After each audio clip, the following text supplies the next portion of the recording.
जय श्री राम। स्वागत करते हैं आप सभी दर्शकों का अपने सेकंड चैनल में पाक हिंदू मूवीज रिएक्शन चैनल। कैसे हैं आप सभी लोग? उम्मीद करते हैं आप सभी लोग ठीक होंगे। अब हम देखने वाले हैं घनश्याम मूवी के सीजन 3 का पार्ट 3। तो पहले हम पार्ट देख लेते हैं, उसके बाद फिर बात करते हैं। बने रहे हमारे साथ इस पार्ट के एंड तक। चलो जी। तुमने बड़ी चतुराई से घसीटा को उसके लोभ से मुक्ति दिला दी। हाँ? मुक्ति दिलाना ही तो मेरे जीवन का लक्ष्य है पिताजी। मुक्ति दिलाना वाकई इनके जीवन का लक्ष्य है।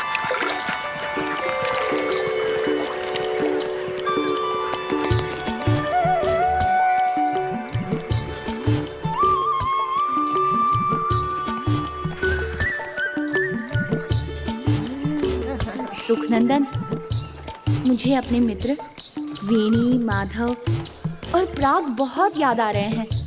वो लोग यहाँ होते तो कितना मजा आता। मैं तो हूँ ना, तुम्हारे साथ खेलने का मुझे भी तो सौभाग्य मिलना चाहिए।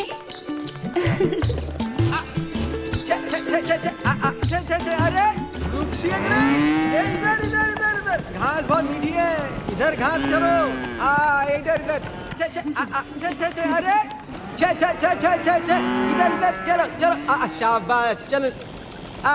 या लाल मोहर, इतनी सारी गायों को तुम अकेले कैसे संभालते हो? मेरी आवाज का जादू है। मजाल है कोई भाग जाए।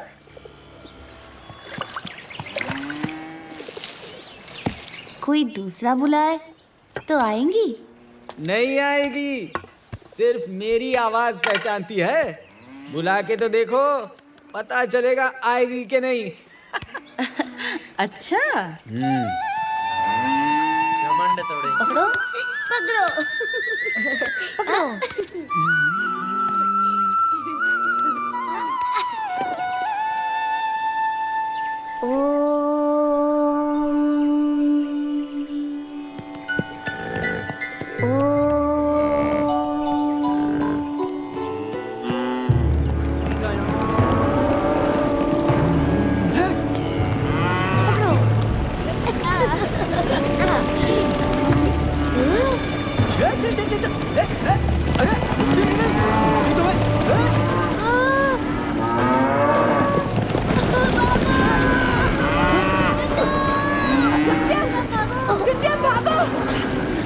सुखनंदन, अरे गायें हमला नहीं कर रही हैं। मैं गायों को बुला रहा हूँ।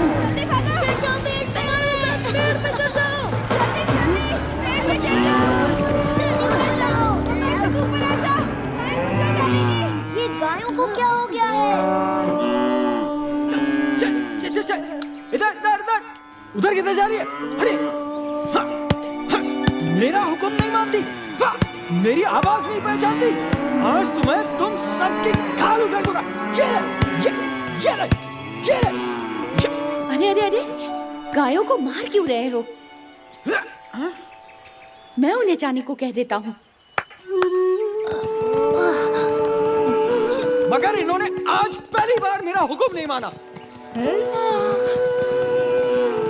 इसलिए कि तुमने उन्हें सदा हुक्म दिया,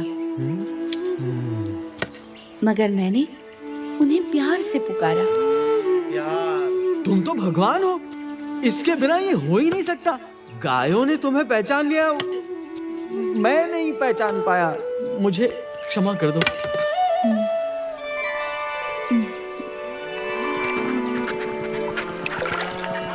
घनश्याम प्रभु, मैं चला। चलो चलो चलो चलो, घर चलते हैं, चलो। अरे ये खून कैसा? अरे ये तो घनश्याम, तुम्हारी दाहिनी जांघ से तो खून बह रहा है। कुछ नहीं, एक सूखी ठूंठ घुस गई। जल्दी से घाव धो देते हैं, वरना जहर फैल जाएगा। तुम चिंता क्यों करते हो? सब ठीक हो जाएगा। हम तुम्हारी नहीं सुनेंगे। चुपचाप तालाब पर चलो।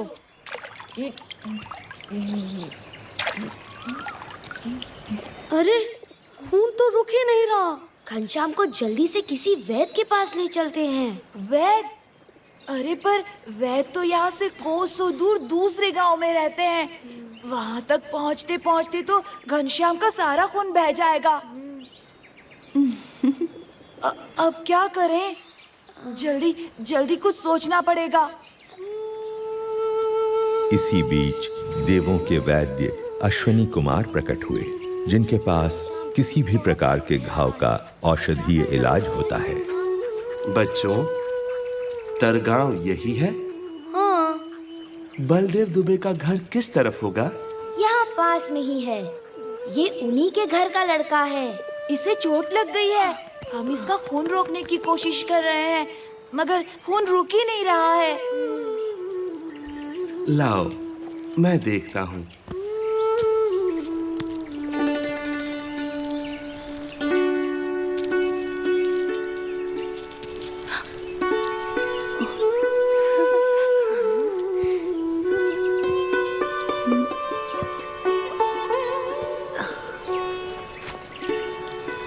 चलो, खून बहना तो बंद हो गया।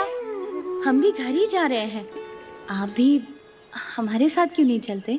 मैं अब संध्या वंदन करके ही पहुंचूंगा। तुम लोग जाओ। ये देवों के आगे अमर के।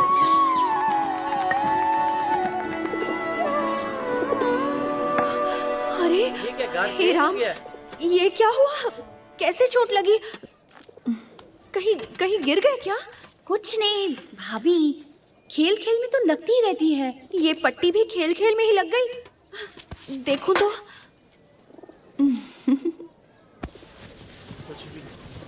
अच्छा जी, तो सिर्फ मुझे डराने के लिए आपने चोट लगने का नाटक किया? क्यों घनश्याम, चोट कैसी है? क्यों रे सुखनंदन, तू कब से झूठ बोलने लगा? नहीं नहीं दीदी, घनश्याम को सचमुच चोट लगी थी। बहुत खून बह रहा था और रुकने का नाम ही नहीं ले रहा था। वो तो रास्ते में एक वैद्य जी मिल गए, उन्होंने ही पट्टी बांध दी। अच्छा, अगर तू सच बोल रहा है तो इतनी जल्दी घाव कैसे भर गया? ये देख। वो तो आप वैद्य जी से ही पूछ लीजिएगा। वो आप ही के घर तो आ रहे थे, अभी तक नहीं आए। कौन वैद्य जी? क्या पता, खुद अश्विनी कुमार हो, देवताओं के वैद्य। कभी कभी तो तुम्हारी बातें समझ में ही नहीं आती घनश्याम। सामान सब लद गया राम प्रताप? जी पिताजी। तुम और सुवासिनी घर का ख्याल रखना। हम लोग जल्दी ही लौट आएंगे। जीते रहो। जीते रहो। पहले ये बगिया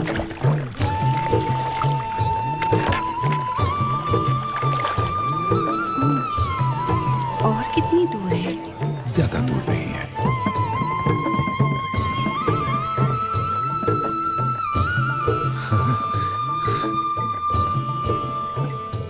गाड़ी रोक दो भाई। भगवान की कृपा से मंदिर सामने है और आरती का समय भी है।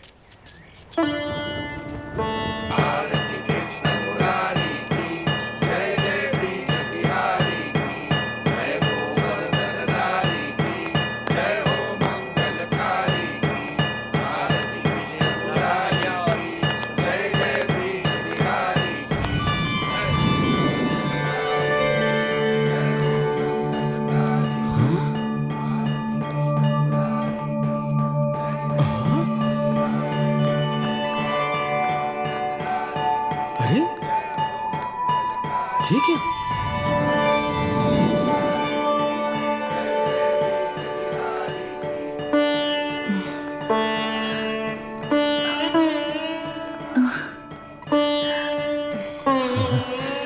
लगता है ठाकुर जी की तरह आप लोग भी मूर्त बन गए।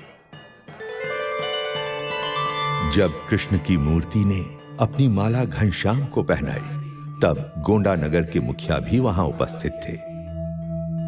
उन्होंने जब अपनी आंखों देखी ये चमत्कारिक घटना कह सुनाई, तब राजा गुमान सिंह को उनकी बातों पर विश्वास ही नहीं हुआ।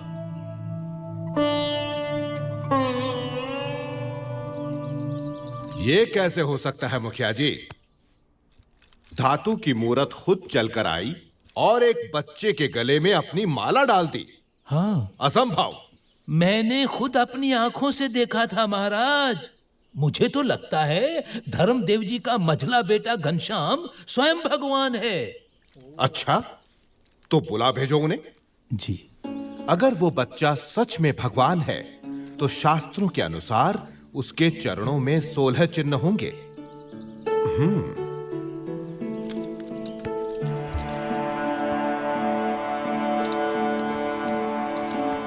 प्रणाम महाराज। महाराज, यही है मेरा मझला बेटा घनश्याम। घनश्याम, जरा अपने पैर सीधे करके बैठो तो।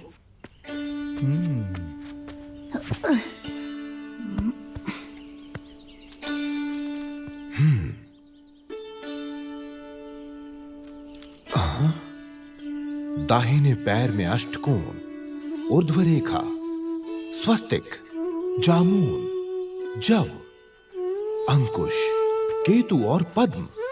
बाएं पैर में त्रिकोण, कलश, गोपद, धनुष, मीन, अर्धचंद्र और व्योम। यानी भगवान के 16 चिन्ह विद्यमान हैं। दोनों पैरों में ऊर्ध्व रेखा अंगूठे और तर्जनी के बीच से पौ के तलवे की ओर जाती दिखाई दे रही है। अरे अरे, ये तो साक्षात भगवान के चरण हैं। घनश्याम की जय हो, जय हो घनश्याम की। क्या बात है। काशी, काशी भारत की विद्वत नगरी, इसलिए शास्त्रों में इसी प्रकार ज्ञान की नगरी, कि मनुष्य मात्र को शास्त्रार्थ सभाएं यहाँ का नित्य क्रम है। कोई समझ नहीं है भाई, तुम क्या जानते हो? परंतु आज की शास्त्रार्थ सभा कुछ विशेष थी। आजकल के नौसिखिए हमें सिखाने चाहिए। चाहे कुछ भी कहते रहे, भगवान तो निराकार लेकिन इन शास्त्रों के आपके मानने या न मानने से क्या होता है? नहीं हो जाता। सत्य और असत्य के बारे में ये क्या जानते हैं? शास्त्रों के अनुसार शांतम शांतम विद्वानों, शांत हो जाइए। आप सब प्रकांड विद्वानों से मैं काशी का राज पंडित विनती करता हूं कि इस गहन चर्चा को हम यहीं छोड़ दें। ऐसे कैसे हो सकता? लेकिन क्यों?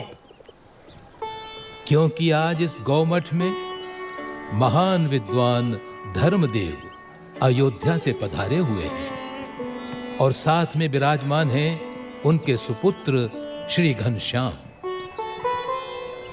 श्री घनश्याम की विशेषता यह है कि मात्र 10 साल की उम्र में वेद, उपनिषद आदि सभी शास्त्रों का अध्ययन उन्होंने पूर्ण कर लिया है। अरे अद्भुतम, अद्भुतम। इतना ही नहीं, अपनी तीक्ष्ण बुद्धि से घनश्याम ने सभी शास्त्रों का सार तत्व भी निकाल लिया है। अरे, इतनी छोटी सी उम्र में इतनी विद्वता, ये तो कोई असाधारण बालक है। ये तो बिल्कुल असंभव है। हमारे धर्म में इतने शास्त्र हैं कि उन्हें पढ़ते पढ़ते न जाने कितनी जिंदगियां बीत जाए। ऐसे में इतनी छोटी सी उम्र में ये कोई कर ही कैसे सकता है? ये तो बहुत बड़ा आश्चर्य है। तो इसीलिए मेरा सुझाव है कि घनश्याम जी, आप ही इन सभी विद्वानों के विवाद का समाधान करें। ये दूध मुहा हमको समझाएगा। प्रथमम तु नमः। तो जी ये था आज का हमारा पार्ट नंबर 3 सीजन 3 का। बिल्कुल। और बहुत ही कमाल का इसमें सीख मिली कि अपने काम पर घमंड नहीं करना चाहिए। बिल्कुल। जैसे वो ग्वाला गायों को चराने के लिए उसको अपने काम पर इतना घमंड था, अपने आप पर इतना घमंड था कि उसने सीधा मतलब के घनश्याम जी को ही कह दिया कि बेशक तुम गायों को बुलाकर देख लो, तो ये तुम्हारे कहने पर नहीं आएंगी। और घनश्याम जी के एक कहने पर सारी गायें जो है वो भागती हुई हैं। और जब एक ताली बजाई तो मतलब कि सारी चुप करके खड़ी हो गई। ये होता प्यार। और इस पार्ट में जो है सबको पता चल गया है कि घनश्याम जो है वो खुद साक्षात भगवान के रूप है, भगवान के अवतार है। हाँ। और छोटी सी उम्र 10 साल की उम्र में सारे वेद, शास्त्र, पुराण सारा कुछ पढ़ लिया। भगवान है। हाँ। और अपना दूसरी सीख पता है क्या मिली है कि मैं हर किसी से प्यार से मतलब के पेश आना चाहिए, भले वो जानवर हो भले वो इंसान हो, बिल्कुल। पशु पक्षी जितने भी जीव जंतु हैं उनसे प्यार से पेश आना चाहिए। तो भाई आज की वीडियो आपको कैसी लगी कमेंट सेक्शन में फीडबैक ज़रूर देना आप लोग। और अगर आपको हमारी वीडियो अच्छी लगी तो वीडियो को लाइक कीजिए, शेयर कीजिए, कमेंट ज़रूर कीजिएगा। मिलते हैं नेक्स्ट वीडियो में, तब तक के लिए जय श्री राम।